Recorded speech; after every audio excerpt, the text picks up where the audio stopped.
Addiction treatment may not be the answer for you. And in this episode, you're going to understand why. A lot of times people have addiction issues or addicted to drugs and alcohol, and they want to go into a treatment program. And more times than not, that makes sense. But there could be situations in which actual treatment could be detrimental to you. In this episode, we have a lady that comes on the show and she talks about how she went to treatment multiple times and it never worked. And she actually had to surrender and she did not go through a treatment program. She was forced into a 12-step meeting hall and she ended up getting clean and sober. I know you're going to love this. Enjoy the show. Here we are, Real Recovery Talk. I am your host, Tom Conrad. In today's episode, we've got Benjamin B. What's happening, everyone? And we also have a lovely lady by the name of Franchesca. Franchesca, how are you? I'm doing well, thank you. First things first, thank you for tuning in on the podcast app, whichever one that you choose to use, and thank you for watching on YouTube. In the end, if you have any comments, questions, or concerns, you could always reach us, info@realrecoverytalk.com. Again, that's info@realrecoverytalk.com. And ultimately, we want to help you turn your mess into your message. I almost lost it, right? Friends. Correct, sir. How you doing, Franchesca? I'm doing well. You're a light speaker. I am, yeah. Well, it's because when I get shy, I get timid. Well, we're all friendly here. You have nothing to worry about. Ben gets a little amped up every now and again, but very good. So thank you for coming on. We set this up probably, I don't know, about 3 weeks ago or so. Yeah. You came in to tour Rock, and I think we just started some small talk, and any opportunity that we have to share a story of recovery and sobriety that we think can help our listeners, we definitely want to do so. So that's why you're on. Let's just start off. Tell us a little bit about yourself, where you're from. Give us kind of the elevator version of your addiction. And then, because it's more recovery solution focused, and we'll go from there. All right. So the elevated version. Wow. Yeah, I mean, you could pretend like the elevator's going like to the 45th floor of a tall building.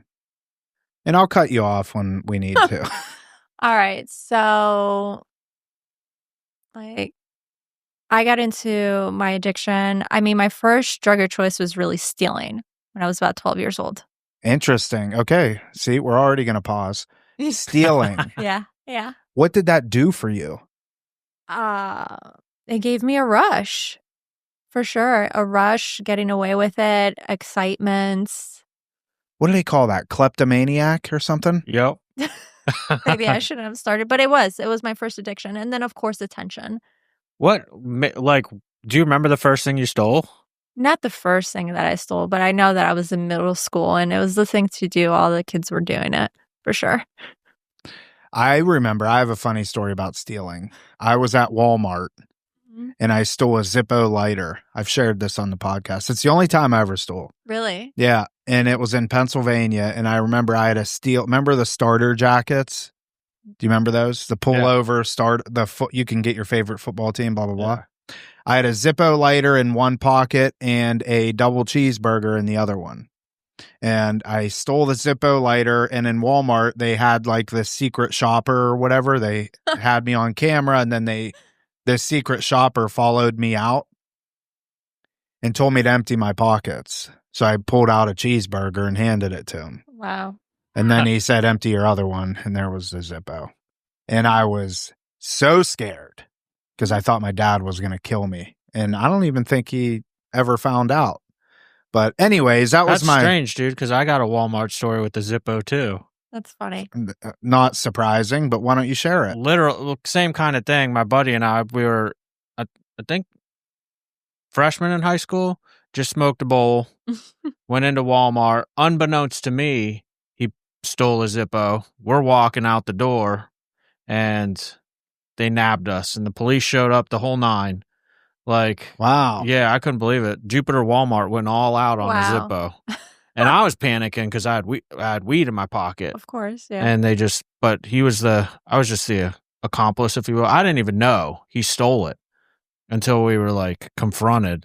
And it wasn't until we got into the little back room with the cop that I was like, oh. So I was like sweating bullets thinking like maybe I smelled like weed or something, and I'm going down. You're about to get arrested for that. Yeah. Tom and I have a lot in common. Yeah, we do. Walmart Zippos. You know, we're born same exact day, same Yeah, year. you mentioned it. Okay. All right. Anyways, all right. So stealing was your first drug of choice. And how'd it go from there? I think it just started as an adolescent. So let me just backtrack a little bit. I grew up here in the United States, but I also lived in a different country for a little bit. So my first language was actually Spanish. And then when I grew up here in Boca, I felt very outcasted. I wasn't really included in groups, or I was made fun of a lot of the times. And then when I hit middle school, I was getting all this attention. And so I would just go wherever the crowd was going, right? So like some of the kids were stealing, they were always skipping class, they were doing things they weren't supposed to be doing. So I signed on for that same attention. And then, it started with small minor stuff like I would smoke weed, and really that's it until I hit 15, 16, 18, 19, Then what? Opiates? Yeah. So at 15, I got pregnant and I had my son at 16. So he's 20 years old now. I maintained smoking weed for a while. And then, I lived here in South Florida. I was here for the height of the pill mills, and I got into opiates around 1920. Hey, everybody. This episode is brought to you by SoberLink. We decided to partner with SoberLink because it is a tool that we believe in. Now, here's a couple of things about SoberLink. Number one, it's not designed to catch you in a relapse. It's designed as an accountability tool. Now, there's a bunch of cool features with SoberLink that I think need to be discussed. Number one, it is tamper-proof. You can't mess with this thing. You can't break it. You can't fudge the results in any sort of way. It also has built-in facial recognition, so you can't just pass it off to your buddy and say, hey, will you blow in this thing for me?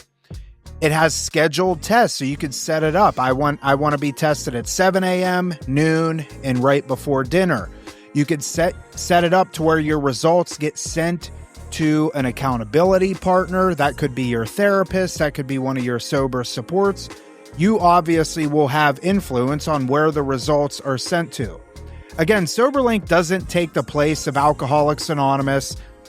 It doesn't take the place of addiction treatment, but it's an added tool, right? We oftentimes talk about tools in our toolbox when we want to stay sober, and SoberLink is a great resource. And I've seen people utilize it, and just knowing that it is there, it's, hey, I got to blow in this thing. It can help you in your sobriety journey. So we're super glad that we've gotten to get involved with SoberLink and have them now as a sponsor. And because they are so generous, they wanted to offer you a discount. And you can go to soberlink.com/RRT to receive 50% off of your device. You got pregnant at 15? I sure did, yeah. Wow. Mm-hmm. What was that? I mean, is this okay to talk about? Yeah. Okay. What was it like?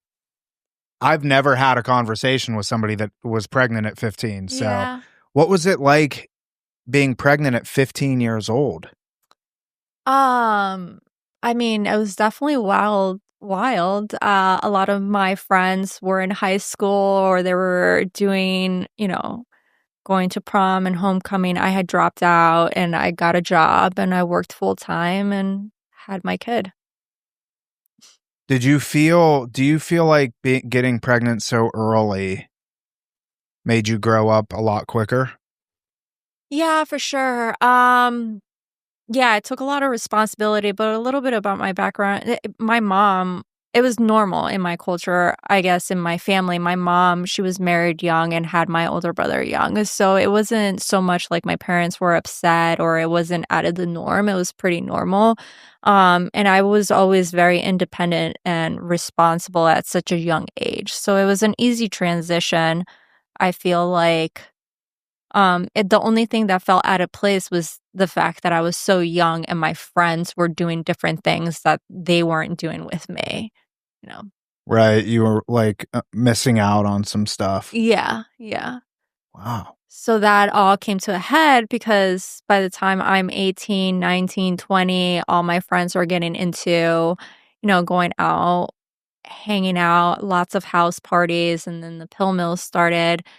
And then I ended up signing up to explore, and I definitely got introduced to opiates during that time, and that was quite the time to live for sure.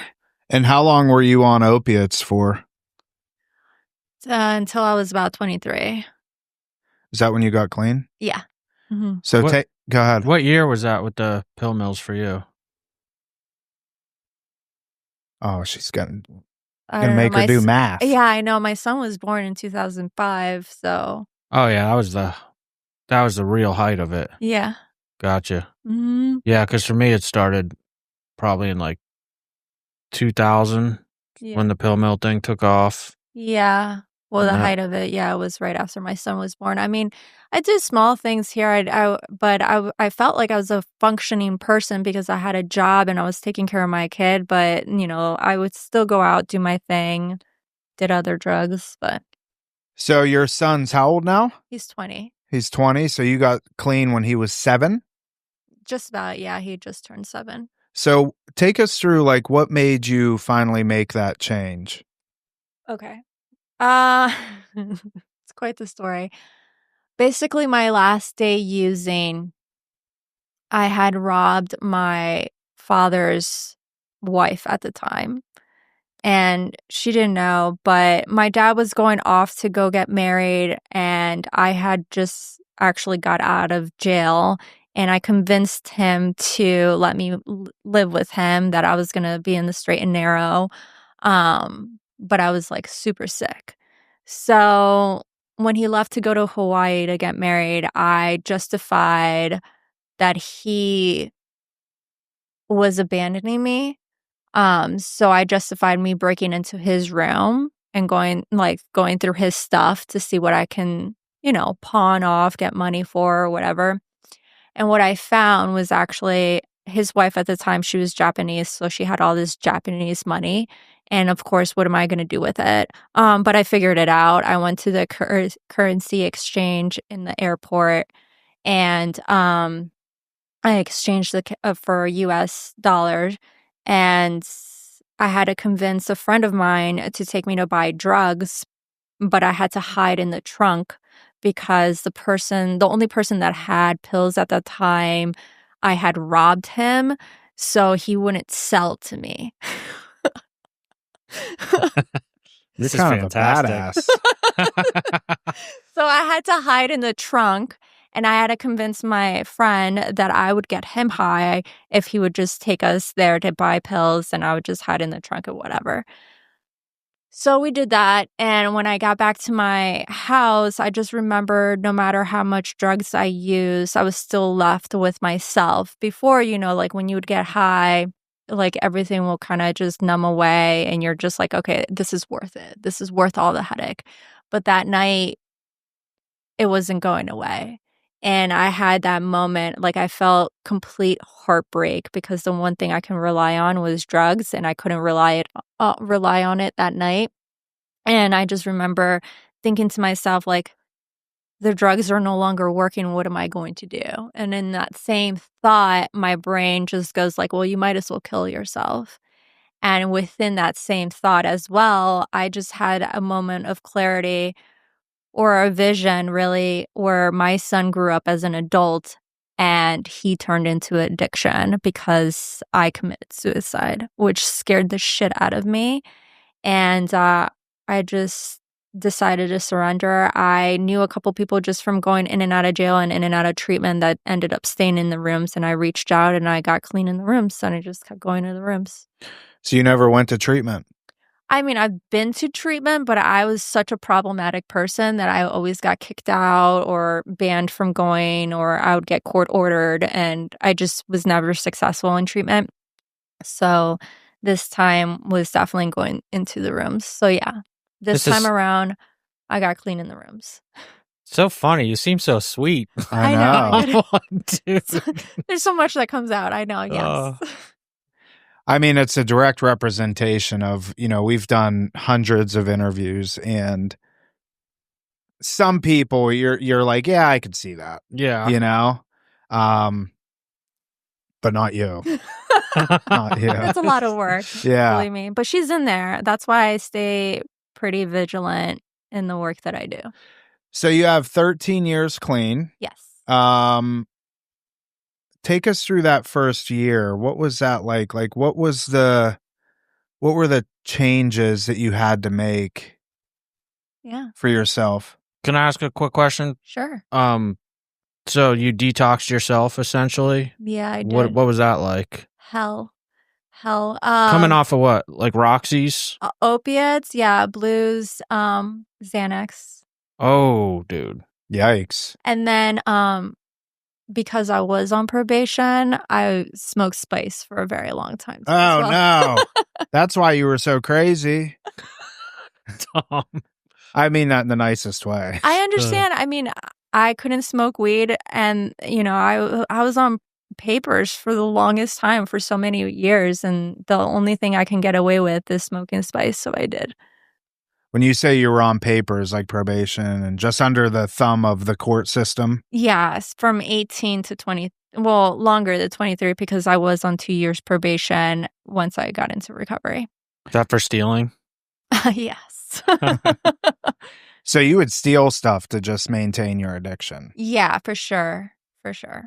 Okay, so you reach out to these people because you know they have a solution. You don't necessarily know what that solution is, but you're beaten down enough, you reach out to them.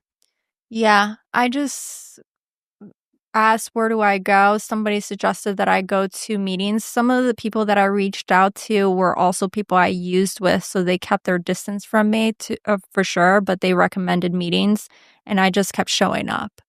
And at the time, I didn't have a car. I would ride a city bus to get to these meetings, and I met with members, and they took care of me. They literally took me to meeting.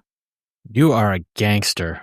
I love this. Yeah. I mean, this is a prime example of anybody can do this if the willingness is there. Yeah. I mean, I was super sick, so getting clean in the rooms definitely sucked. I wouldn't suggest it to anybody. I've had that experience before, especially off of benzos, where I didn't know that you can have a seizure from withdrawal from benzos, and I did, and I almost died. This was years prior, but this time around, I titrated. I was at such a low dose, I felt confident that I would be fine, and I was just really sick, and I didn't sleep. I didn't sleep normal for the first 40 days. I just remember feeling miserable, and within the first 30 days, just eating sucked. My diet was awful. Manic, super manic, very uncomfortable. So the minute I can get to a clubhouse or to a meeting, that's what I would do. As long as I can get to a 12-step place, I just felt safest, because if I was left by myself or with people I knew I was bound to use for sure. So I would go to a meeting at 6 a.m., 7 a.m., and I would sometimes get stuck there and allow myself to be stranded there until 10 o'clock at night, just enough to get me through the day. And I would literally pray. I remember somebody suggested that to me, thank your higher power for waking you up clean, and thanking your higher power for getting you through the day clean. And I did. Those are the things that I held on to. And I would just the days would be just getting by minute, and then it turned day to day, and then finally month to month. Just holding on for dear life. What so throughout this, and you said that lasted for about 30 days? It lasted for a while. The first part really sucked. But it got better after 90 days clean for sure.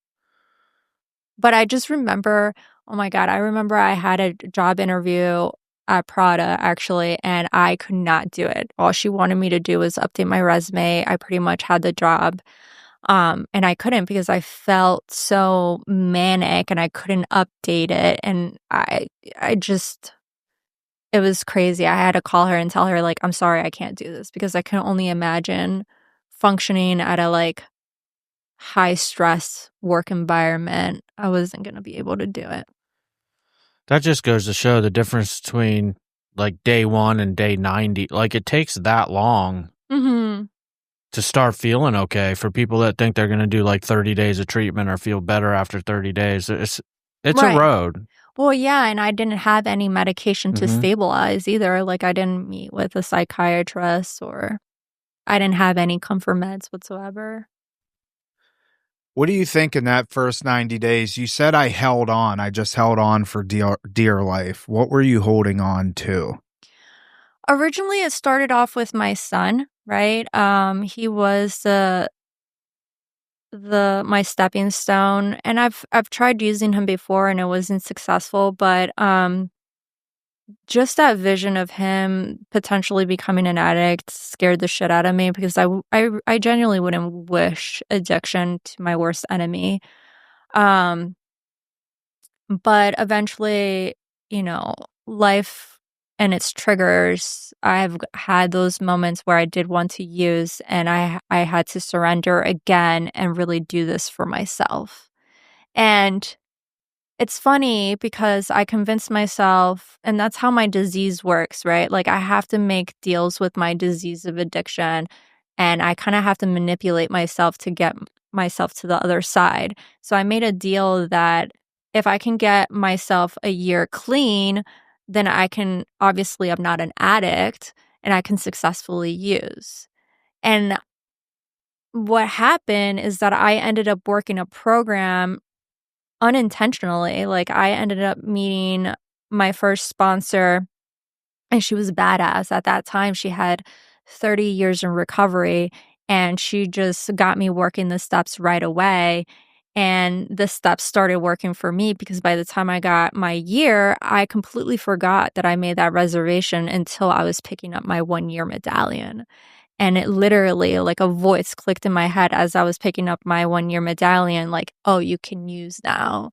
And I had to do another surrender. So it's like constantly surrendering over and over and over, reminding yourself the purpose of why you're staying clean, right? And then also just being honest enough with yourself of the reality of how cunning your disease can be, because it's very manipulative.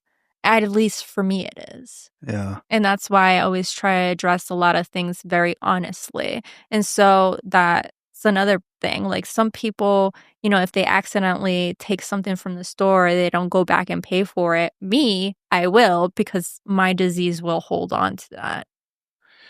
It's those, Ben, you say it all the time. I always screw it up. We don't trip over the pebbles, we trip over the boulders.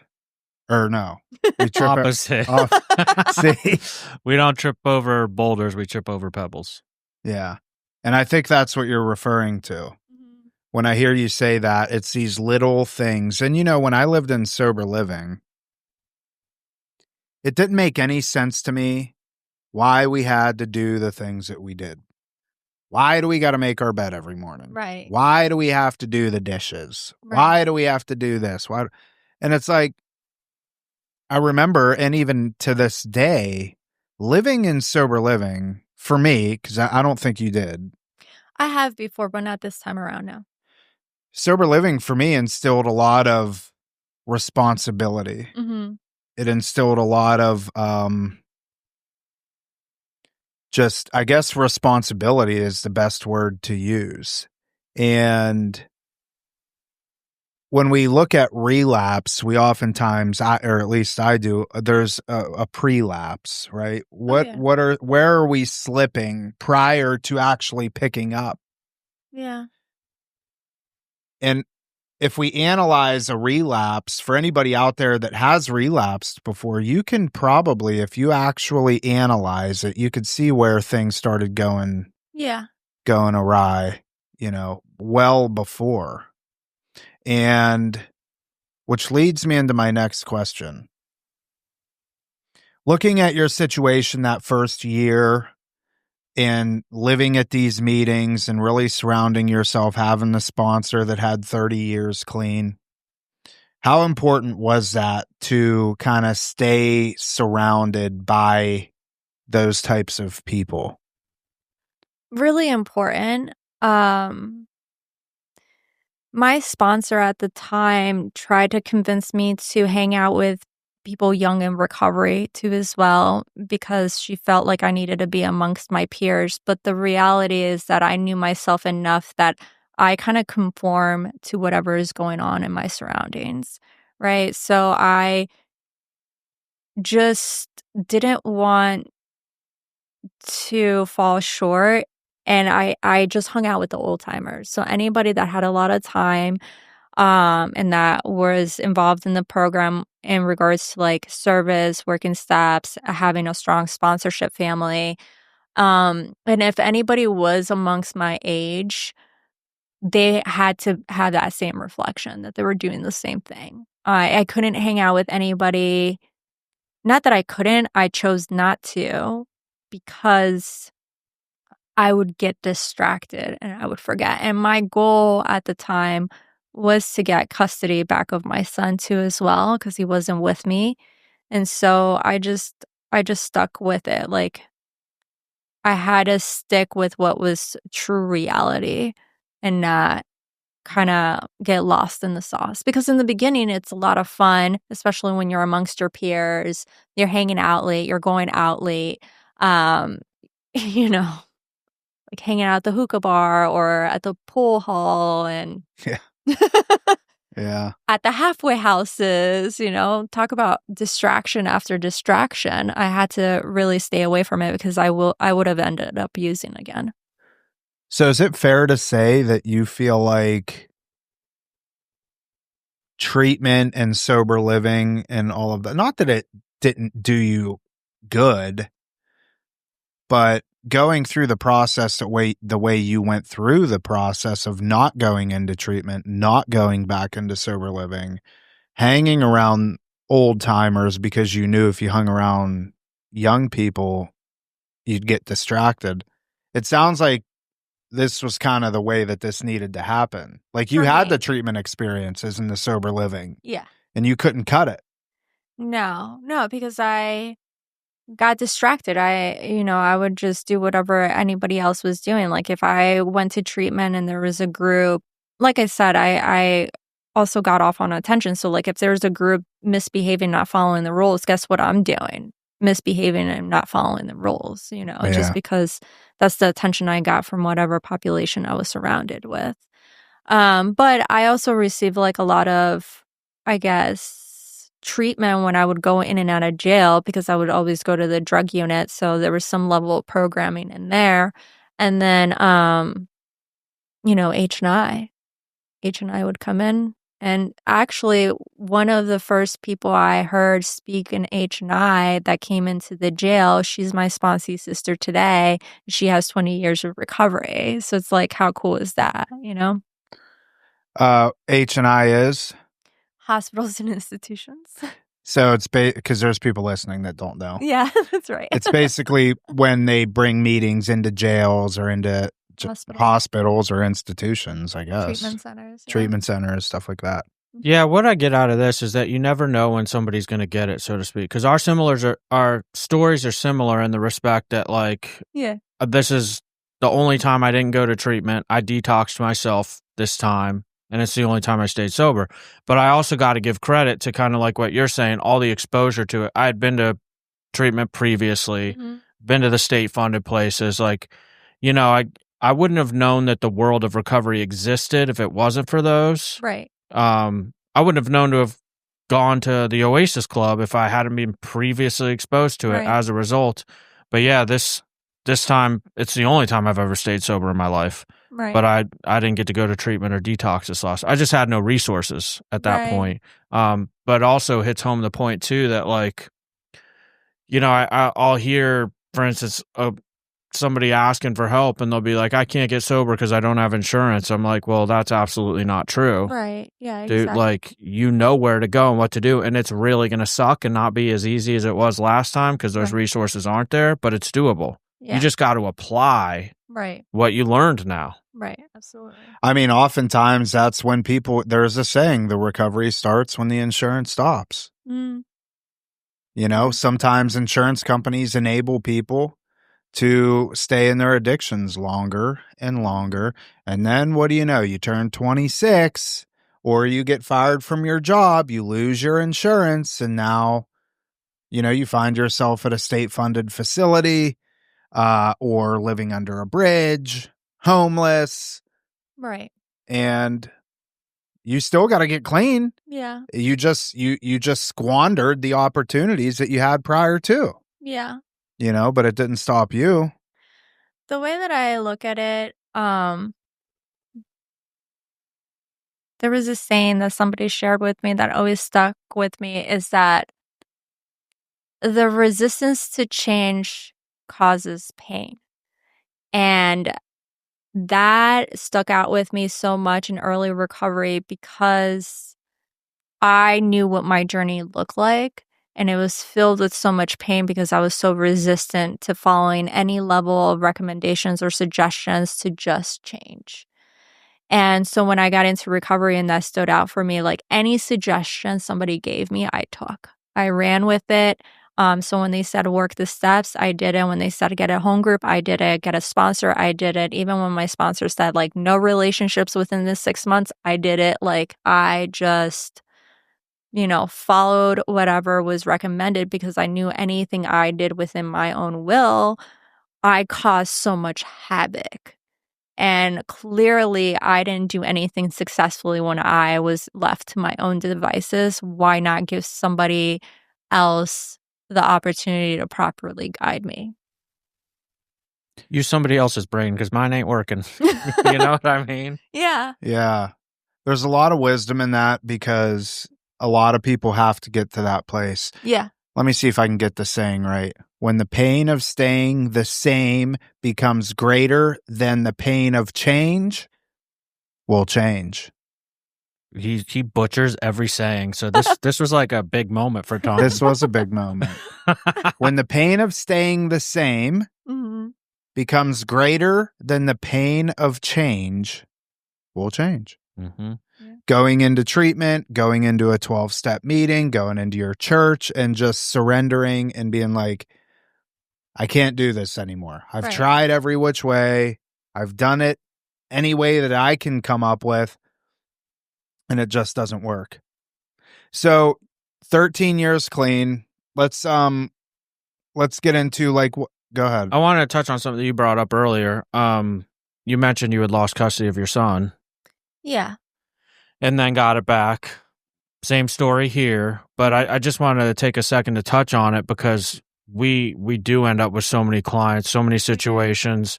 Right now, I know parents that are watching their kids, and just what did that look like for you as far as getting them back, or like, Yeah. did you really have to separate yourself to focus on yourself, and then, or what did that look like exactly? Well, at the time, I actually gave temporary custody to his father so I can focus on myself. But really, I ended up using for 2 more years and created more havoc and went in and out of jail a little bit more. But when I got into recovery, that was one of my biggest challenges and triggers because his father would remind me of what a piece of shit of a person I was, or that I was a junkie over and over and over again, and that I wasn't going to be successful in recovery. So, at the time he was living with his father and I didn't want to uproot him. So I really just stayed the focus on myself and just getting better. And over the years, I did get better. And when his father ended up falling short and he went back to his addiction, I had no other choice but to uproot him and take him back full time because he was living in Orlando at the time.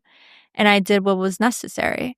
But in the trial between that, it was very difficult because for the first 3 years of my recovery, his father would always battle me. I was a incompetent parent because of my addiction, even though I had all this time clean and I became a productive member of society. I was the many things that I didn't know I could experience. I was employed longer than a year. That was a first for me, And And then I was with a company that offered me a 401k. That was a first.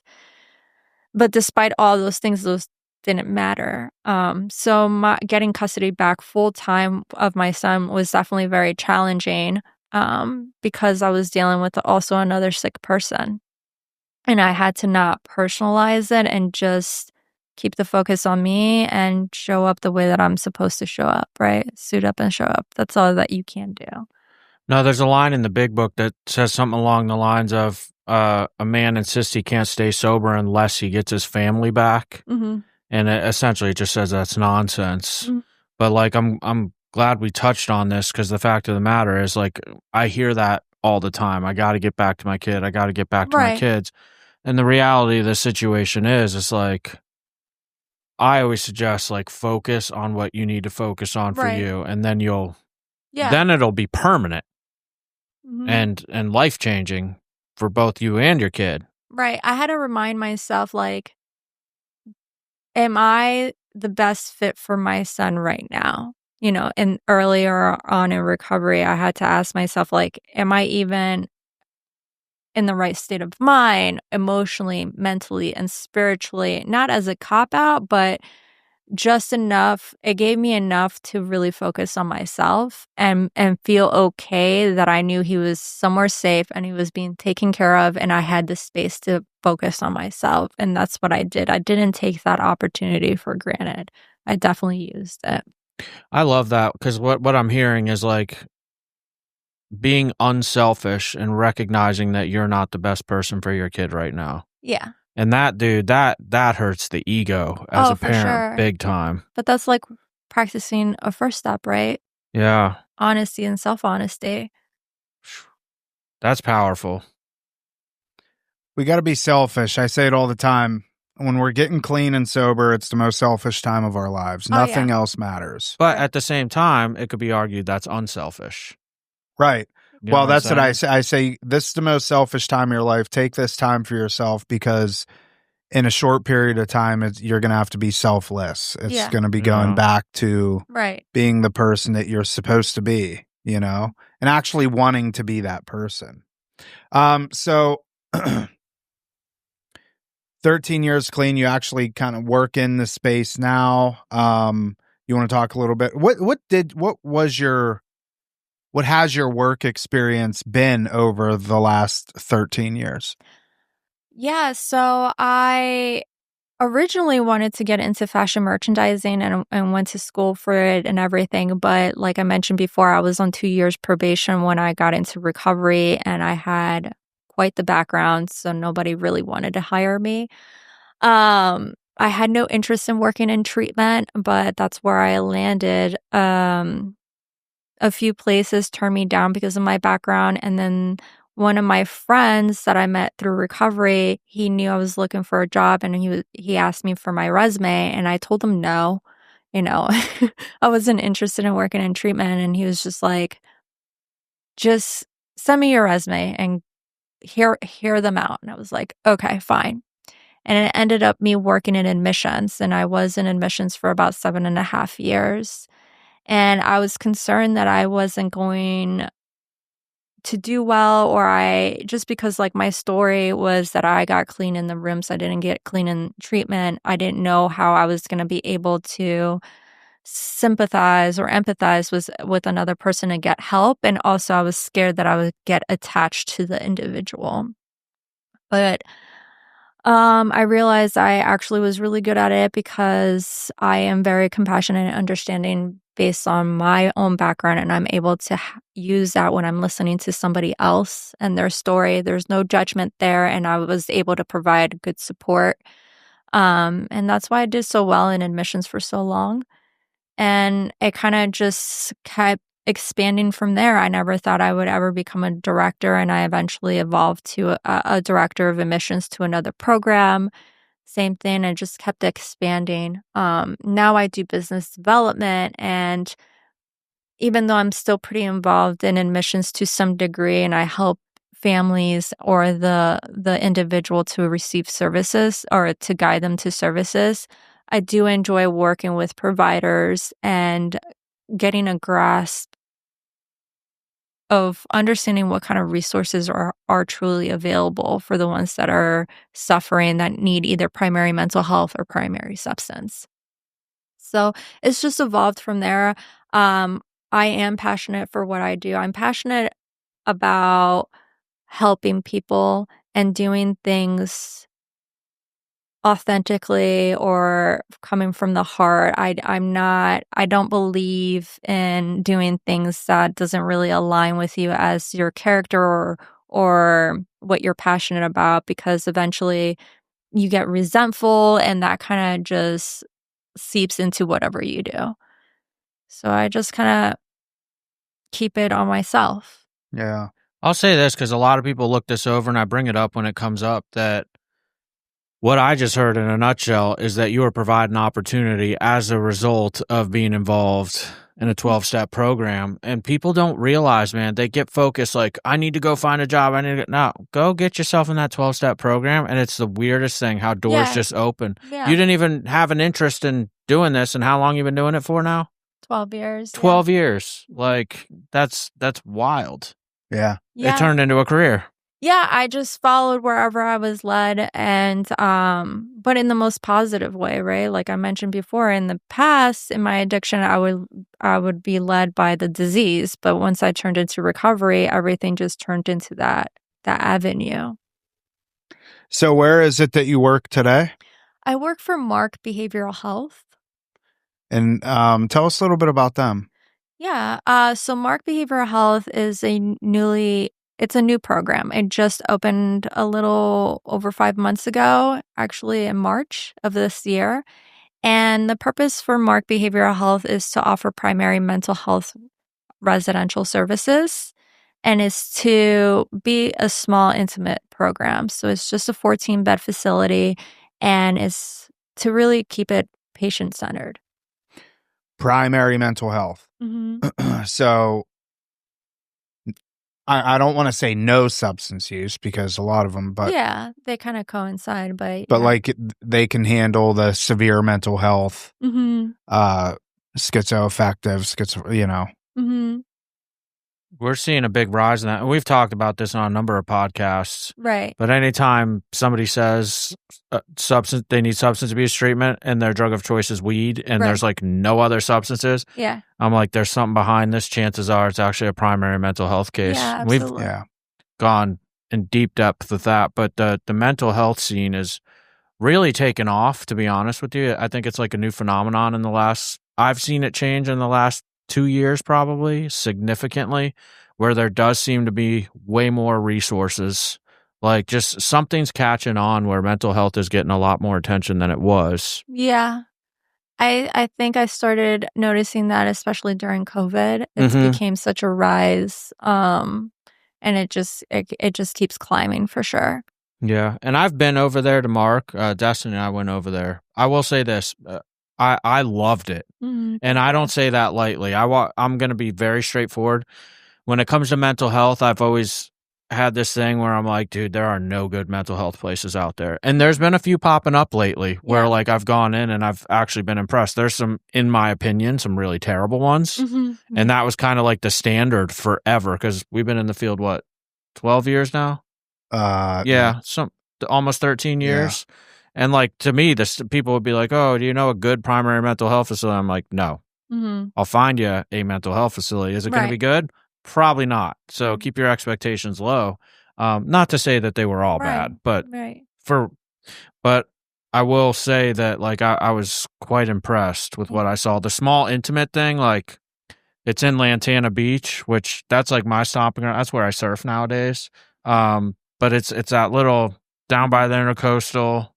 Dude, I kind of wish that house was for sale. It's a house, but it's like separated. Yeah. It's definitely like a professional building at the same time, if you know what I mean. Like, it's hard to explain to people who haven't seen it, but it had a very good vibe. And I'll say this, like, confidentiality. I try to keep my head down and mind my own business. Can't help but look up though. The client seemed super engaged. There wasn't any chaos going on. Like, it was a good vibe. Thank I'll you. say I really that. appreciate that. Yeah. And the staff was awesome. I think one of the reasons, going off of what you were saying, Ben, because there was such a lack of resources in terms of mental health, it kind of didn't force, but you saw and continue to see a lot of primary substance abuse facilities touting that they can also treat mental health. Right. And insurance companies would reimburse for it. Sure. And so I think what we saw and continue to see, but now that these primary mental health facilities are popping up, there's actually a place for us to send, mental health people. Because from a substance abuse side, yes, we can treat both. But when there's not a resource to send mental health patients, substance abuse facilities will try and justify it to themselves. Well, we can possibly help this person. Right. Even though, we probably can't. They need to be in a primary mental health facility. So, but now that these are popping up and, we can utilize it as a resource, I think it's going to be good. Yeah. Yeah, well, even for us, we can utilize them because, like Tom was saying, and you know this, a lot of times it's co-occurring. Very common to have substance abuse and mental health. But the fact of the matter is, like I was saying, sometimes we'll get a parent and be like, my kid has a substance abuse issue. Their kid will get here. We'll have them for a couple of days and we'll be like, dude, this is primary mental health. It's not that they weren't a mess psychosis. It's they're schizoaffective. And we pick up, and, on our end, we do have cases, and we've been utilizing this. Like, we'll send them out for primary mental health, and then they'll come back to us and address the substance abuse. You, in my opinion, you pretty much, in severe cases, you have to take care of the mental health before the substance abuse. Yeah.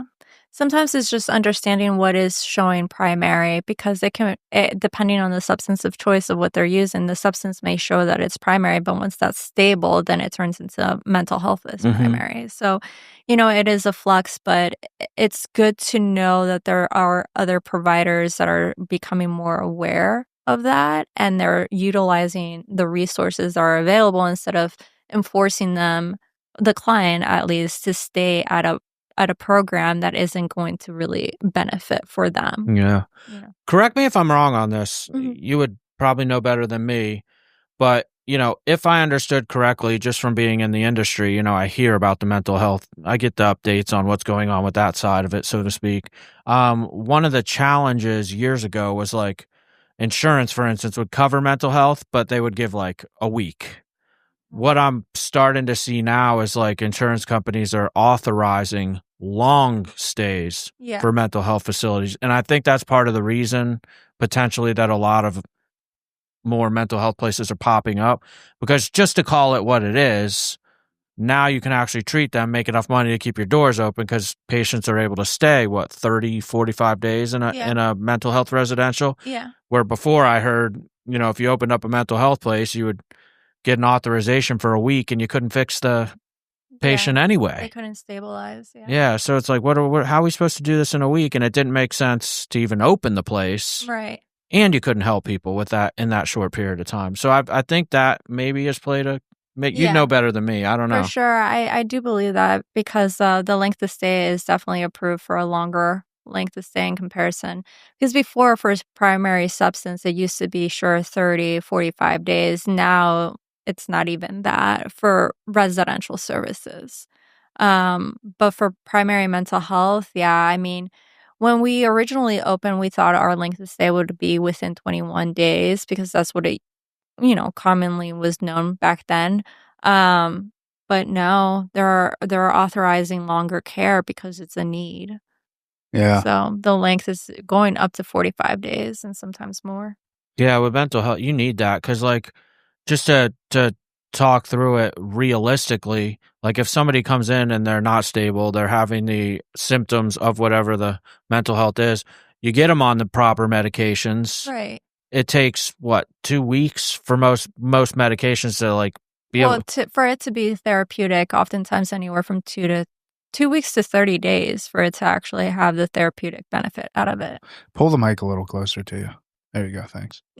Yeah. So like the idea that I love the fact that like it's getting upwards of 45 days now, because like it takes that long to see if these medications are working, if they're Right. the right medication. Right. Like, what if you're 2 weeks in, a kid's having an adverse reaction to whatever the med is, it doesn't agree with them, and then you got to switch. Right. Well, you don't even get to see any shorter Right. length of stay, like if it even started to work. Right. So the website, is it markbehavioralhealth.com? Yes. MARK? Yes. Okay. So markbehavioralhealth.com. I'll put it in the show notes too. Thank you. So what are you doing? What you do yoga? I do. Yes. Ben's an avid yoga enthusiast or yoga enthusiast over here, Ben. yeah, right. What has yoga done for you in your recovery? It's helped me connect with my higher power. Also to connect with my higher self. Help me practice humility and address my ego. Yeah. Mm-hmm.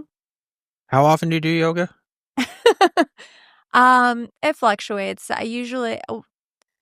Technically I do yoga every day, but as a physical practice, like the asana, a couple times a week.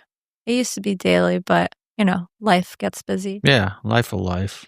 Mm-hmm. What'd you call it? Asana? Asana, which is your physical practice. What's non-physical? So yoga can be practicing meditation, self-reflection, stillness. Huh. Not acting out, just being a human, really, a good human. Intentional. Yes. Being intentional about those things. Mm-hmm. I did make like a small run at yoga like a year and a half ago off of YouTube. You There's did? what? Yeah, I kept it to myself. Okay. It didn't go well, so I wasn't sharing. It is very humbling. I forget the girl's name on YouTube. It's one of the big ones. You just put in yoga. Like I started with like 3-minute yoga, Mm-hmm. and like worked up to I think the highest I got was like 8-minute yoga. I'm like, Did you ever hear of DDP yoga? Remember No. Diamond Dallas Page? yes. He has like a yoga thing. My buddy Mitch Really? does it all the time. Yeah. Yoga has really helped me quiet my mind, right? And then it's helped me to just really be present with my breath, and just really connect with myself in ways I didn't know I had power to connect with myself with, It's just little things like when I connected with my breath, when I was having my daughter, I had a C-section, but they saw that my heart was elevating and they wanted to give me Ativan to calm me down, but I ended up just connecting with my breath and I just calmed down naturally. And it's because because they paralyze you from the waist down when you do a C-section. And right away my mind clicked off like, oh, you know how to do this. It's like practicing savasana, like corpse pose, where you just lay there completely still and just connect with your breath. So I was able to do that. Yeah. And You are a then, gangster. Yeah. but it's a lot of things, and I think the most powerful thing is really connecting with my mind and connecting with my ego, understanding what's reality and what's projected based off of like my head, and just being on top of it. That is so important. Yeah. I did hot yoga. Yeah, that's once. what I do, yeah. Sure, man. It was Talking brutal. about humbling, yeah. I mean, it was like I don't even know how to explain it. I can't hold those poses or whatever. Like downward dog and what's the child's pose and nope. I mean, I think I should Ben, we should go to a yoga class. Yeah, should, yeah. Yeah, But that's when your head gets the loudest. So the whole point of yoga is to teach your head not to listen, not to feed into it, but to connect with your body. So if you are feeling pain, then it's respecting yourself to move away from it. But if you're not feeling pain and it's your head just panicking, that's your ego. Oh, I'm feeling pain. I can't even sit crisscross applesauce.